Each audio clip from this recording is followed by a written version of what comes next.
Let's take a look at the new Timemore C5 ESP grinder. I've been using it for quite a while, so I'll walk you through the details inside and out, compare it with a few other Timemore grinders I have, and see how it stacks up against the previous C3 in grinding speed, pour-over performance, and espresso. Like the C3 series I tested before, the C5 has a full metal body, the handle lid, and the internal axle supports are metal too.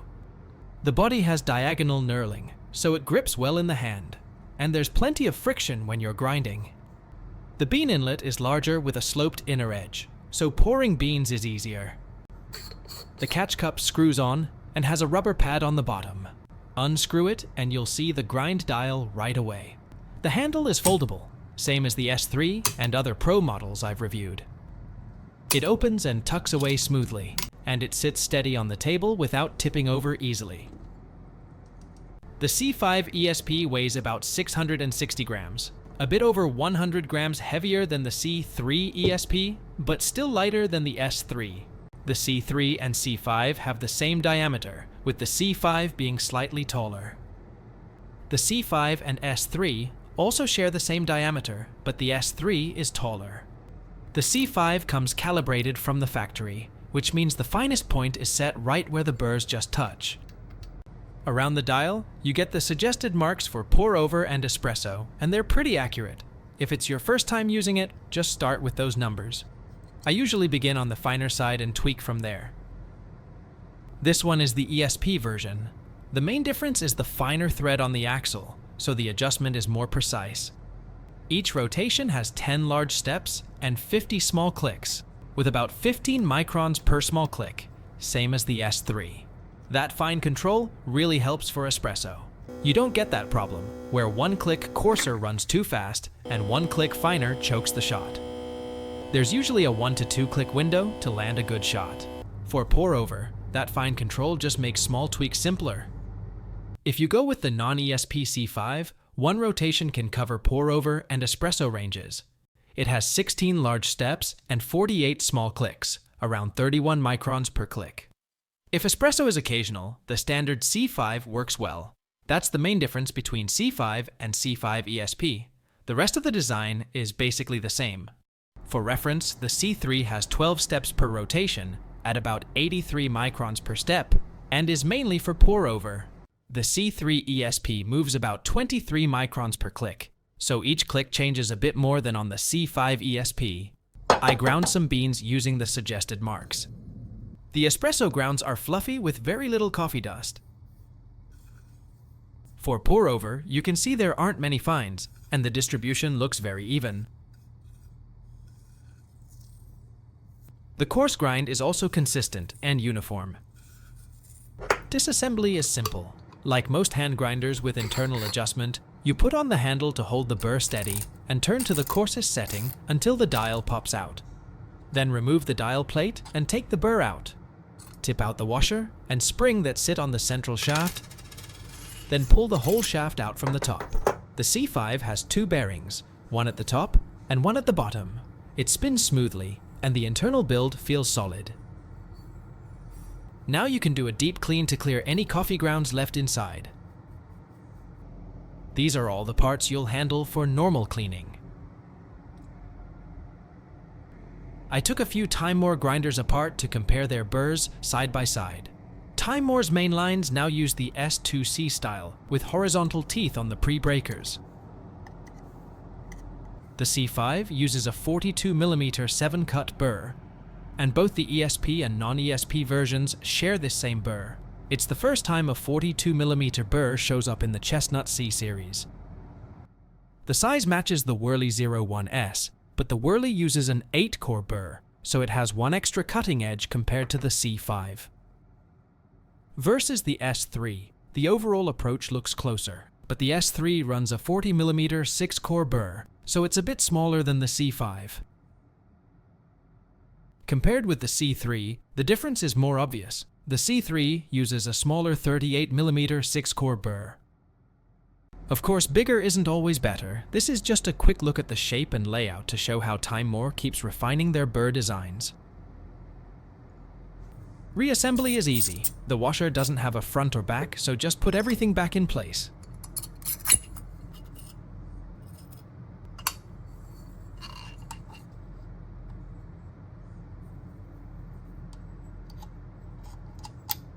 Tightening the burr brings it right back to zero, so after cleaning, your baseline won't shift. On grinding speed, let's start with 15 grams of a pretty light roast and see how long it takes. I set it to 1 rotation plus 5, which is the recommended pour-over setting.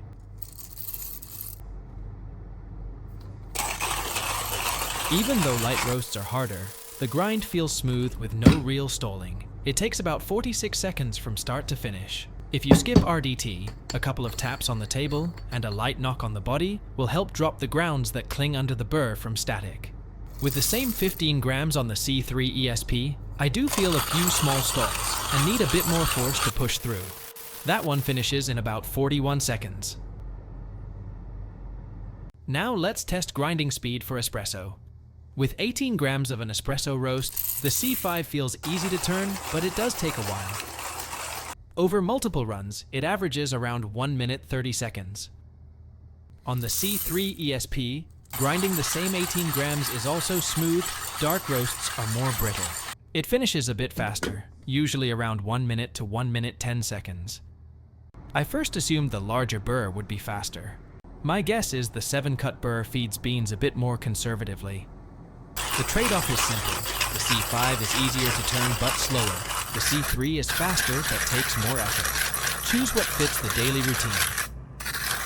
Although both are ESP versions, if the plan is to grind espresso every day, I'd probably go with an electric grinder like the Whirly 01S. Pressing a button is a lot easier for frequent use.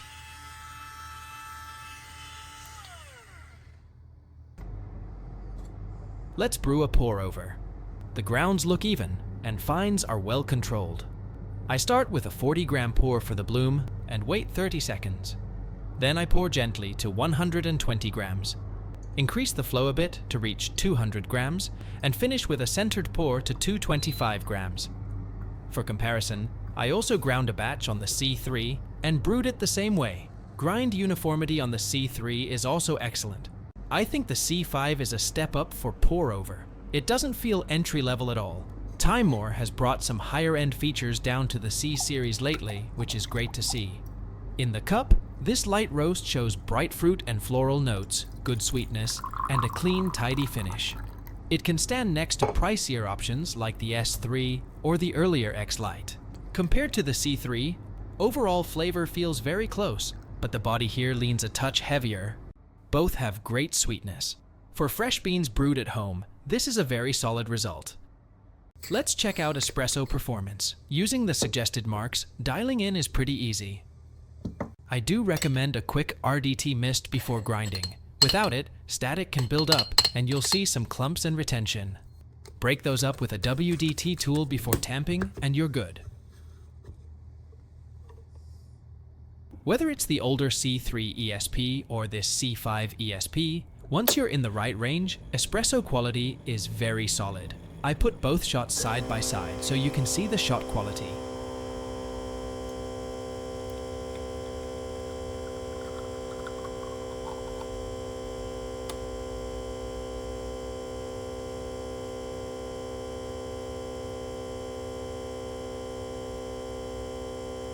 The flow is smooth, and with decent puck prep, even a bottomless portafilter won't spray from channeling.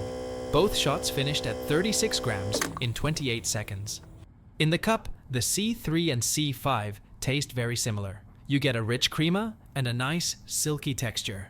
Even as straight shots, they're easy to drink with no harsh bitterness or sharp sourness. The bigger difference is the adjustment. On the C5, going one click coarser gave me 36 grams in about 23 seconds, roughly 5 seconds faster than the previous shot. You can try one click either way to find the taste you want.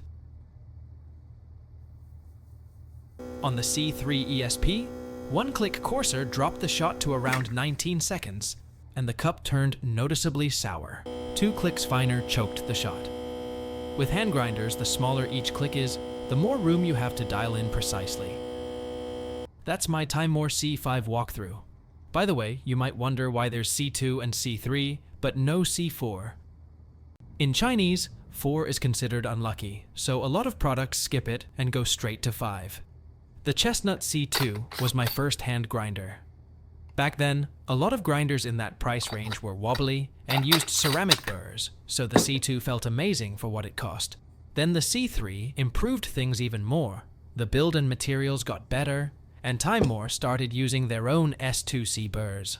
Now with the C5, it's taken another step forward. The built-in grinder on my favorite Meraki espresso machine I like is also a Timemore collaboration. Their gear feels solid and reliable, and for home use, I genuinely recommend it. Have you used any Timemore products? Share your thoughts in the comments. Thanks for watching.